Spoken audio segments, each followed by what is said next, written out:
Be careful who you help. Not every hand that begs is clean. My uncle's voice still echoes in my head, even now. That day was hot and dusty. I had just finished helping a customer at my shop when my uncle walked in. He looked tired, but his eyes were sharp as always. "You're kind, Alex," he said, "but don't let your kindness blind you." I laughed. "Uncle, helping poor people doesn't hurt anyone. It's just a way of showing love." He leaned in. "It can. Some people don't want help. They want your joy, your peace, your life. They take from you without touching you." I waved him off, thinking he was being dramatic. But then I saw her. An old woman, sitting quietly at the market junction. Her skin looked dry, her clothes were torn, and her hand stretched out like a stick. Her face was hidden under a scarf. She looked so weak. "My son, help me," she said softly. Her voice was slow, like a whisper carried by the wind. "May God bless you." Without thinking, I dropped a small note into her bowl. She smiled. "Your kindness will be remembered." I walked away feeling proud. I didn't know I had just opened the door to sorrow. That night, my dreams were strange. I heard someone crying in the dark, whispering my name. The next morning, my phone rang. A deal I had been working on for months was suddenly cancelled. My heart dropped, but that was only the beginning. If only I had listened to my uncle. The morning after the cancelled deal, I tried to stay positive. Maybe it's just bad luck, I told myself. But bad luck didn't stop. That same day, my shop's electricity went out. The electrician said it would take days to fix. I sighed and closed early. On my way home, my bike suddenly broke down. I pushed it for almost an hour under the burning sun. My clothes were soaked with sweat. I was tired and angry. When I got home, things only got worse. My landlord was waiting by my door. "Alex," he said, "I've decided to increase your rent. Starting next month, it will be double." I stared at him. "Double? But why?" He shrugged. "The house needs repairs. If you can't pay, you can move out." I went inside and sat down in the dark. My head was spinning. Everything was falling apart. One problem after another. No warning, no reason. I didn't think about the old woman at first. I just thought life was being unfair. That night I couldn't sleep. I kept turning in bed, my mind full of worry. Then, around midnight, I heard a sound. It was like someone crying. The sound was soft, but it felt close, too close. I turned on the light. No one was there, but my heart was beating fast. I sat on the bed, sweating, and suddenly, the woman's words came back to me. "Your kindness will be remembered." What did she mean by that? That night, when I finally drifted into sleep, it wasn't peaceful. It was dark and cold. In the dream, I found myself standing in a room I had never seen before. It was dimly lit, with walls made of mud and shelves filled with old dusty clay pots. There was a smell in the air, like something burning. Then I saw her.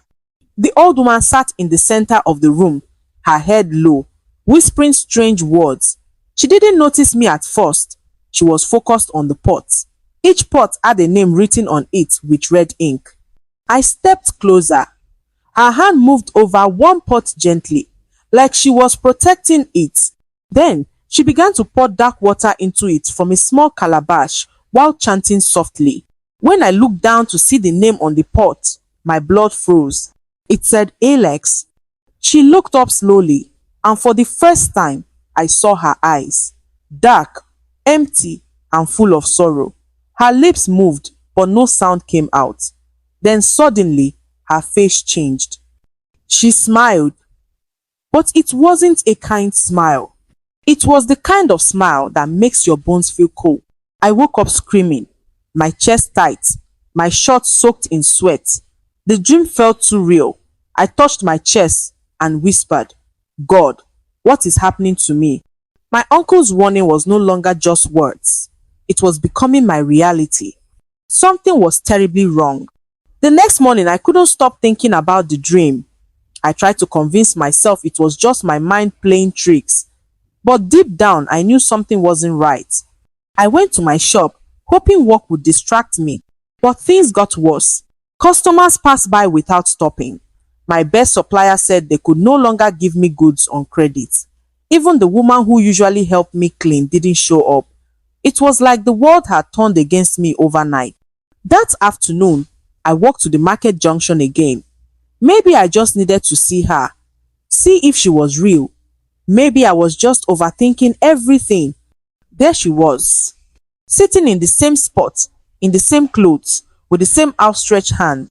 She didn't look at me, but as I passed, I heard her soft voice again.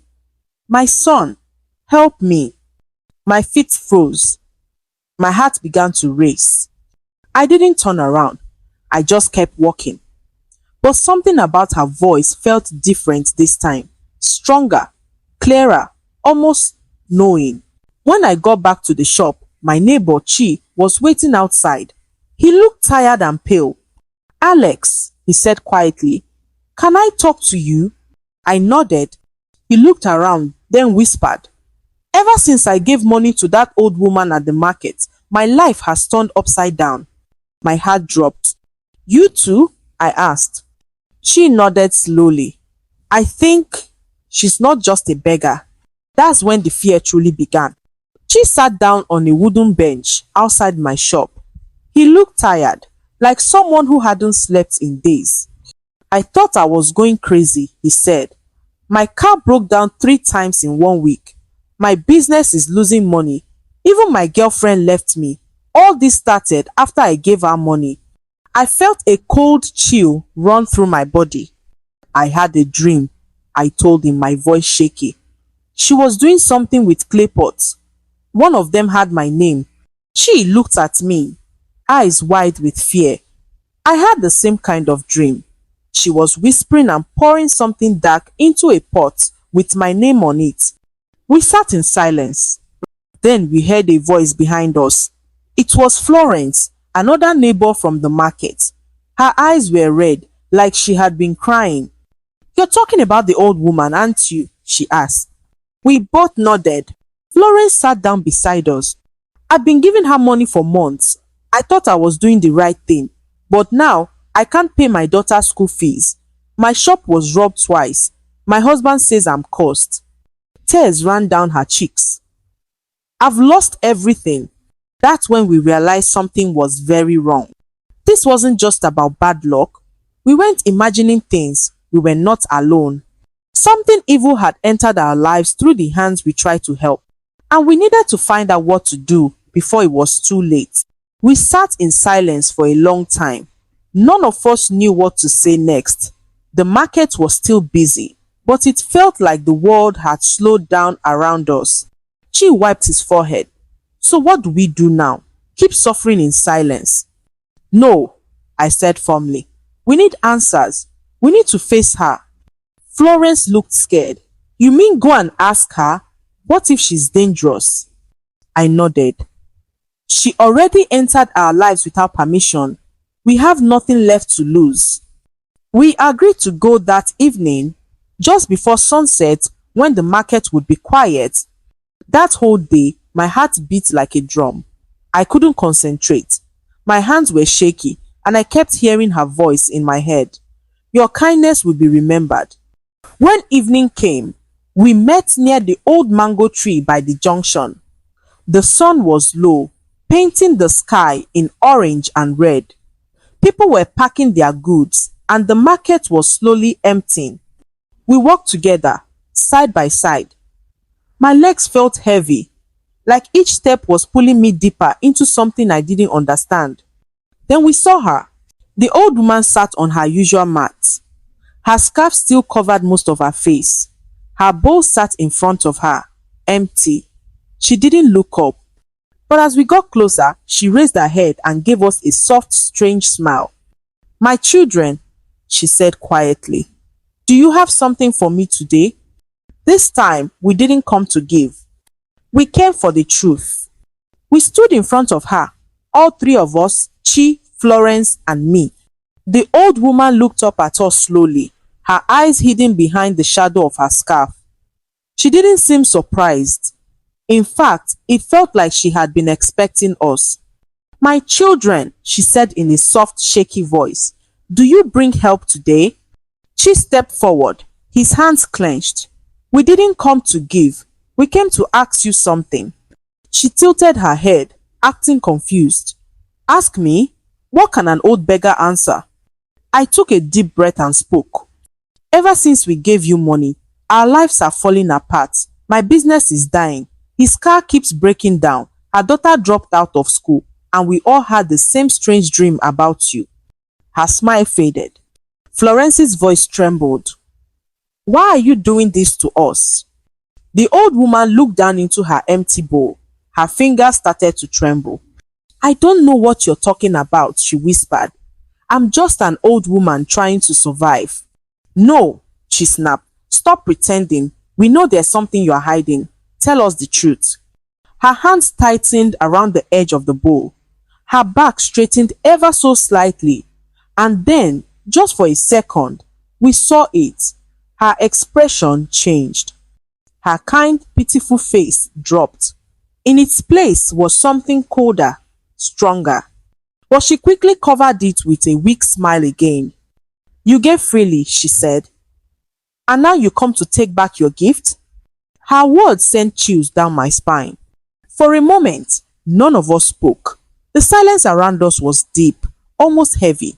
The last of the market crowd had gone, and the air felt colder. I stepped forward slowly. "If you have no power, then tell us, why are our lives falling apart? Why did we all have the same dream?" The old woman raised her head. Her eyes, once dull and watery, now looked sharp and clear. "You gave me your money. I didn't force you," she said, but her voice was different, stronger, deeper, like it didn't belong to her. Florence stepped back in fear. "That's not how you sounded before." Chi's lips trembled. "What are you doing with the money we gave you?" The old woman looked straight at him and smiled faintly. "What you give from your hands, I take with your heart."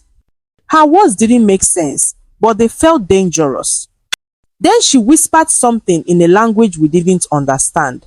Her head tilted slightly and her body began to shake, not from weakness, but like something was passing through her. Suddenly, she slammed her hand down on the bowl. The sound echoed like thunder. We all jumped. Her scarf fell slightly, and we saw a mark, like a burn, on her forehead. It glowed faintly in the dying light. Then, her voice dropped to a chilling whisper. "If my children abandon me, why should yours prosper?" It wasn't her speaking. Not anymore. We turned to each other, terrified. Whatever this was, it wasn't just about giving money. We had opened a door we couldn't close. We stood frozen. Florence's lips trembled. "What do you mean your children left you?" The old woman stared at the ground. Her body was still now, almost lifeless, but her voice carried pain. "I had 3 sons," she said softly. "I gave them everything, fed them with my last crumbs, sent them to school with the little I had." Her eyes filled with tears, but her voice stayed cool. "Then they left, one by one, promised to come back, promised to care for me in my old age." She paused and looked up at us, her face twisted with sorrow and rage. "Years passed, they never returned. I begged, I prayed, I waited, but no one came." Chi's voice shook. "So, you punish strangers? For what your own children did?" She looked at him, her expression hard. "If my own blood could forget me, what hope do I have in strangers? Your coins are just a door. You gave them freely. I did not ask for your blessings. I took your comfort." I stepped forward. "That's not fair. We were trying to help." Her laugh was soft and bitter. "Help? Help me die slowly. You don't help with one hand and walk away with the other. Every coin you dropped was soaked in pity, not love. Florence covered her mouth, tears in her eyes. You took our peace, our children, our lives. The old woman whispered, I take what I was denied. We didn't know whether to feel angry or sorry. But one thing was clear now. We were cursed, and we had to break it. After we left the old woman that night, none of us could sleep. My heart was heavy with fear and confusion. How could someone we helped hurt us like that? And yet, her pain was real. She had been betrayed by her own children. I almost felt sorry for her. Almost. But sorrow couldn't fix what she had broken in our lives. The next morning, I called Chi and Florence. We need to find help, I said. Someone who understands spiritual things. Florence nodded quickly. I know a pastor in the next town. People say he prays and sees things others can't. He helped my cousin once when strange things were happening in their house. We agreed to go together that evening. The ride to the next town was quiet. Each of us was deep in thought, holding on to hope like it was our last breath. When we reached the small church, the pastor was already waiting outside. It was like he had seen us coming. He was a tall man with kind eyes and a firm voice. You've come with a heavy burden, he said calmly. Tell me everything. We sat in his office and told him the whole story. From the first time we gave the old woman money, to the dreams, the losses, and her chilling confession. When we finished, he bowed his head in silence. Then he looked at us and said, what you gave was physical, but what she took was spiritual. She opened the gate, and now you must close it. A storm was coming, but at least now, we went alone. The pastor led us into the small prayer room behind the church. It was quiet, with candles burning on a wooden table and a large cross hanging on the wall. The air smelled of anointing oil and something deeper. Peace. You must understand, he said, looking each of us in the eye. Some people carry pain so deep it turns into poison. That woman isn't just angry, she's bitter. And bitterness can become dangerous. He brought out a bottle of oil and placed his Bible in the center of the table. We will pray tonight, he said firmly. But you must be ready. The spirit that touched your lives came in through your kindness. But now, we will shut that door. I looked at Chi and Florence. They were both quiet but nodding. We knelt down. The pastor began to pray. First slowly, then with power. His voice grew louder, calling out every spirit of sorrow, of poverty, of loss. I felt something rise inside me, like fire in my chest. I started to cry, not just from fear, but from everything I had been holding in. Florence screamed and fell to the floor, shaking. She gripped the chair, tears pouring from his eyes. The pastor laid hands on each of us, shouting, every curse is broken, every dark door is shut. What was taken from you will be restored in Jesus' name. The candles flickered wildly. The air grew cold, then still. And just like that, it was over. We sat there, weak, trembling, but free. For the first time in weeks, I felt light. The next morning, I woke up with a strange feeling, like a heavy cloth had been lifted from my heart. For the first time in weeks, I slept through the night without strange dreams, without hearing voices or crying in the dark. The air in my room even felt different, cleaner, quieter. I walked to my shop, unsure of what to expect. To my surprise, the lights were working again. The electrician I had called days ago, who never came, was there fixing the last wire. Sorry, I had a delay, he said. But something told me to come today. Customers began to arrive one by one. Some even said they had been meaning to come but kept forgetting. By midday, I had made more sales than I had in the last 2 weeks combined. She called me around noon. Bro, my car started this morning without problems. I didn't even touch it. Florence sent a voice note. Her voice was shaking, but this time with joy. My husband got a message from someone willing to help us with school fees. Alex, this is not normal. It's like something is shifting. I smiled for the first time in days. That evening, the three of us met at the mango tree near the junction. We didn't say much. We just stood there, letting the silence hold us. I feel like I can breathe again, Florence whispered. So do I said. But we must be careful from now on. We had survived the storm, but the lesson would stay with us forever. A few days passed. Life slowly returned to normal, but we still stayed alert, watching, waiting, hoping nothing strange would happen again. Then something unexpected happened. One morning, while passing through the market, I noticed her spot was empty. The old woman, the one who had sat there every day, wrapped in her dusty scarf with her trembling hand outstretched, was gone. At first, I thought maybe she was sick or had moved to another corner. But by the next week, it was clear. She had vanished. Florence went around asking the other traders. Have you seen the old woman who sits by the junction? She asked. They shook their heads. Ah, that woman, one fruit seller said. We haven't seen her since last week. Some say she died. Others say she just got up one day and left. Another man added, I always found her strange. Never ate, never moved much. Just sat there every single day like a statue. She frowned. Maybe she knew we had broken free. Maybe she couldn't stay. I didn't reply. Deep down, I felt both relief and sadness. She had done wrong, yes, but she was also a mother, a woman who had been abandoned, forgotten. Hurt people don't always cry. Sometimes they curse in silence.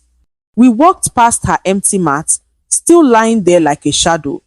The bowl was gone. The scarf was gone. But the memory, that would never leave. Because some wounds, even when healed, leave scars that speak. That evening, I sat on my small wooden bench in front of the shop and watched the sky turn gold. The sun was setting slowly, just like my fears. Things were better now. My shop had customers again. My sleep was peaceful. My heart was lighter. But I couldn't stop thinking about my uncle's words. Be careful who you help. Not every hand that begs is clean. I had laughed at him that day. I thought he was just being old-fashioned, maybe even cold. But now, I saw the truth. He wasn't telling me not to be kind. He was warning me to be wise. Later that night, I decided to visit him. He was sitting in his favorite chair outside, peeling oranges. When he saw me, he smiled. Alex, he said, your eyes look clearer now. I sat beside him. Uncle, you were right about the woman, about being careful. He didn't gloat. He just nodded slowly. Many people don't believe until pain opens their eyes, he said. That's how life teaches. I told him everything about the dream, the suffering, the confrontation, the prayers, and the woman's disappearance. He listened quietly, then said something I'll never forget. Some people carry darkness, Alex. They look weak on the outside, but inside they are like broken glass, and when you touch broken glass, you bleed, even if you mean well. I nodded, my eyes filled with tears. I had meant well, I only wanted to help. But kindness without wisdom can be dangerous. Days turned into weeks, and life continued. My shop grew busier. Cheese business picked up. Florence's daughter returned to school with a scholarship she never expected. It was like the storm had passed, and the rainbow was finally shining over us. But even in the joy, the memory stayed. I now walked through life with new eyes. Whenever I saw someone begging, my heart still felt a pull. I wanted to help, but I no longer gave blindly. One afternoon, I saw a little boy sitting by the roadside. His clothes were dirty, his face tired. I walked past him at first, then stopped. I turned around and knelt beside him. What's your name? I asked gently. Daniel, he whispered. Where's your mother? He looked down. She died last year. I live with my grandma. We haven't eaten since yesterday. Tears filled my eyes. I reached into my bag and gave him some food and a small note. But more than that, I told him, tell your grandma I want to meet her. Maybe I can help with more than just money. That was the difference. I had learned that real help comes from the heart, not just the hand. It's not always about giving money. Sometimes it's about listening, understanding, and being careful with your spirit. I never saw the old woman again, but her shadow still follows me, not to harm me, but to remind me. Kindness is a gift, but wisdom is protection. And now I carry both. Years have passed now.